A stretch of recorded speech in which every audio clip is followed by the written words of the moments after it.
Hey, how's it going, guys? Jack and Maddie with the Toaster Bros, and we have yet another launch day video, except this one's a little bit after because, well, we have to actually build it, and Corsair, AMD, and I think that's about it. We're nice enough to help us out with this video, so we had to wait for some stuff. What we have right here is the Ryzen 9 7900X, and we're gonna be building an awesome PC with basically one of the best cards that AMD has to offer right now. The RX 6900 XT is gonna be a crazy high-end 4K ready gaming PC, and Corsair was nice enough to sponsor it by sending over a lot of their hardware and making this, well, possible. We were able to find some really cool tech to put in this PC to make a really futuristic, future-proof gaming PC build. Always check out Corsair for your next gaming PC. They have awesome cases, power supplies, cooler, RAM, and a bunch of other cool stuff. Check the link down below. But yeah, let's just not waste any more time and talk about each individual part, how it makes up this ultra high-end Ryzen 7000 series gaming PC. Ladies and gentlemen, this is the Ryzen 9 7900X, and this is a 12-core 24-thread that boosts up to 5.6 gigahertz, which is absolutely insane because in the past when Ryzen 9 came out, you kind of expected them to be more of a almost server-type processor like the old Xeons, where it was like lots of cores but low clock speed, so you really shouldn't use it for gaming. But that has really changed now because AMD is over 5 gigahertz, quite a bit over 2, and that's without overclocking. You can, in theory, overclock this and try to get even more, which we'll definitely be able to do on this nice motherboard we have here. But yeah, lots of really good things to say about the CPU, but we haven't even gotten to test it yet, so we got to do that before we say those good things. Speaking of cooling, we have this Corsair H150i Elite, and I'm super excited about this. Funny enough, I don't think I've actually used the 150i Elite. We always get the Capellix one that comes with the RGB fans, but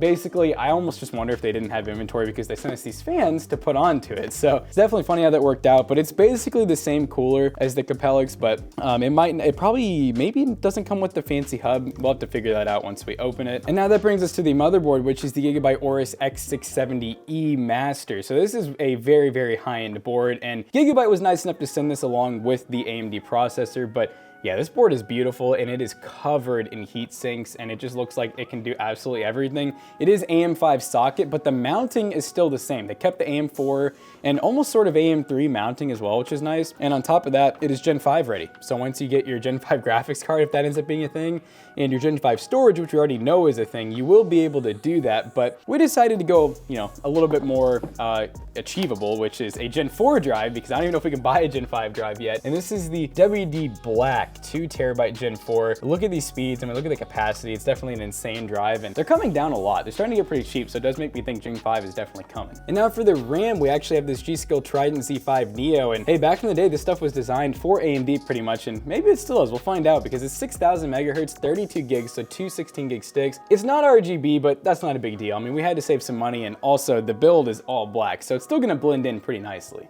Now for the GPU, we have the RX 6900 XT. Now, yes, of course, in theory, we could have gone with the 6950 XT, but this thing was only $700. Absolutely crazy price for 16 gigs of VRAM, and we were paying over $1,000 still for a 6950 XT, so we decided to get the best value for money high-end graphics card we could get right now, and this card is definitely capable of that. Easy for 4K gaming, 1080p high refresh rate, 1440p, whatever you want to do. For $700, you will not be disappointed. And of course, when we're building this, there is the looming 4000 series from NVIDIA that might make a lot of sense with new Ryzen, but considering it's not out yet, can't really build with it. But if you do follow this build guide and 4000 series is out, you can always swap the GPU for something like that if you want to get the latest and greatest. Now for a power supply that's ready for the next generation of GPUs. This is the Corsair HX1000i. It's a crazy high-end power supply. We got 80 plus platinum, 1,000 watts, and it's from Corsair. They make some really reliable power supplies, and it's a hefty one. It's definitely going to work out very well for powering this GPU and CPU combo. In terms of the sleeved cables we have right here, these are Asia Horse sleeve cables. They are white, I believe. These are their like premium sleeve cables. They sent them over a while ago, and we're finally finding a use for them. So, aha, look at that, white cables, no problem. It's gonna look great. Just add a little bit of extra flair to the PC build. And then the last thing, of course, you gotta have a case. This is the Corsair 4000X. Absolutely love this case. Use it a lot over our PC selling with this PC Bros. But we picked this thing up from Amazon for a decent price. Comes with the 3 RGB fans up front. We're gonna add the extra 3 up top, because this is the one where we're gonna have to front mount the radiator and then put the extra fans up here, or 2 fans, 1 here. We'll figure out the fan configuration when we get to that point, but it's gonna have a lot of RGB. It's gonna be very easy to set up because of Corsair, and you control it using iQ, just like all their awesome products, and I'm excited to see how she performs. Let's do it.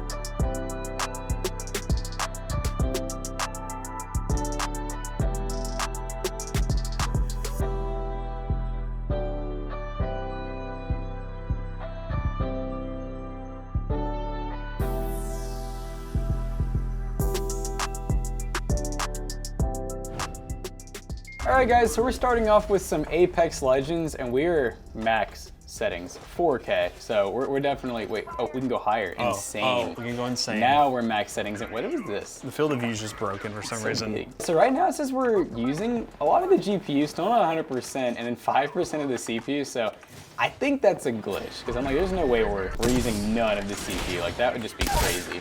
Absolutely crazy. No. Easy. That was the quickest run that was of all really time. Quick.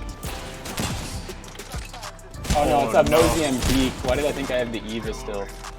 God, they opened that door. But I fought back, for sure. From afar. Because if I'm too close, I'm dead. Like, he's gonna go help him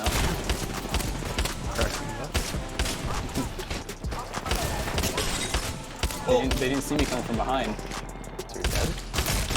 Are they gonna sweep you now? Probably. They're like, we did not appreciate the disrespect at the start of the round. Wow. Okay. They're all still up and active. Nope, not anymore. Oh. Yeah. Eva.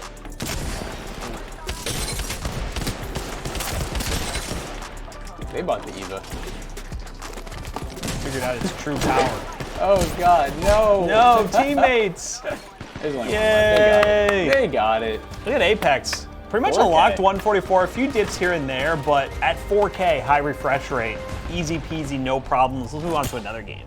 All right, while we're waiting for this to load up, we're doing something kind of freaky. We're running 4K Fortnite, but we're on performance mode. So we're gonna max out everything on performance mode and just go that route. And I mean, right now while we're waiting, we're getting 300 FPS. Dude, the response, 2.5 milliseconds. That's pretty clean. I can't complain about that. That's like, very, very good. I mean, that's definitely the CPU doing that with the very high clock speeds and very low latency. So yeah, this is looking like a pretty crazy Fortnite setup. I mean, the Ryzen 5 is probably very capable of this as well.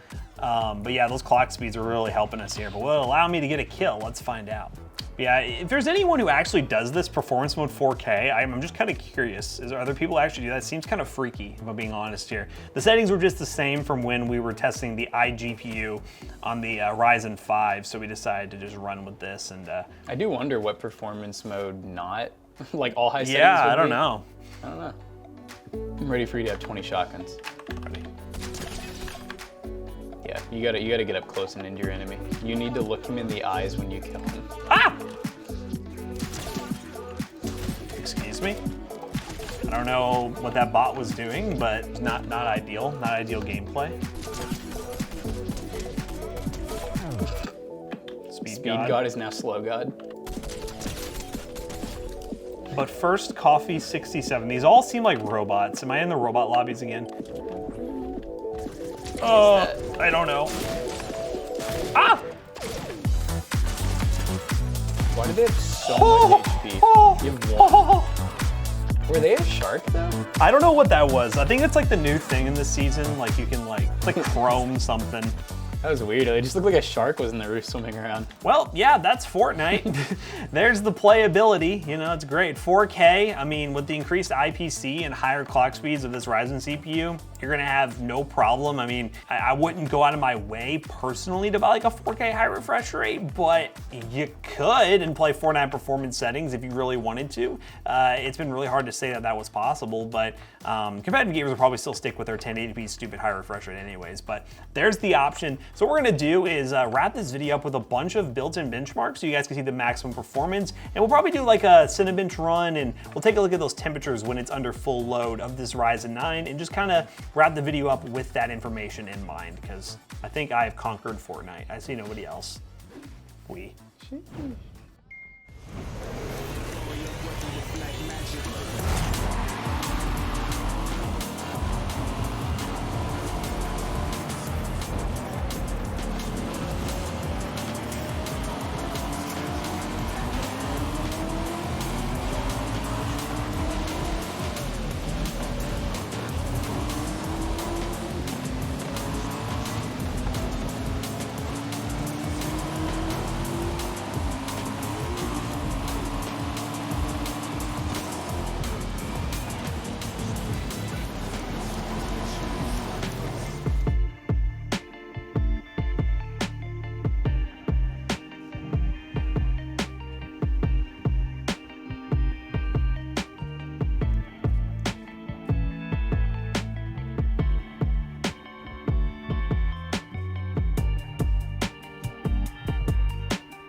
All right guys, so we just got done benchmarking this brand new piece of hardware and yeah, thoroughly impressed. I mean, it's looking really good for AM5, and the fact that we're able to use a lot of the OG mounting system was really nice too. Now, one thing to keep in mind, those little plastic pieces that go on the actual mounting are a little bit skinnier than before, so yes, you can still use the same cooler and everything, but don't make the mistake Matt and I did where we threw away the plastic pieces and we're like, oh, we'll just use some of our AM4 ones. They did not fit the same, so just keep that in mind, save yourself a headache. But overall, the launch of the Ryzen 7000 series has been pretty cool. We were able to test the Ryzen 5 7600X iGPU. If you haven't seen that video, hit the eye in the top right corner. And we're able to build an awesome PC here. So stay subscribed to see some future PC builds with more of the 7000 series CPUs when we get our hands on them. And overall, we were pretty happy with the performance. The cooling was really good. All the Corsair components right here made it an easy PC build overall, considering how high end it is. That cooler is absolutely great. It keeps it well within spec and allows the CPU to stay well above 5 gigahertz. So big shout out again to Corsair for sponsoring this video, making it possible. Buy a bunch of Corsair products for PC builds,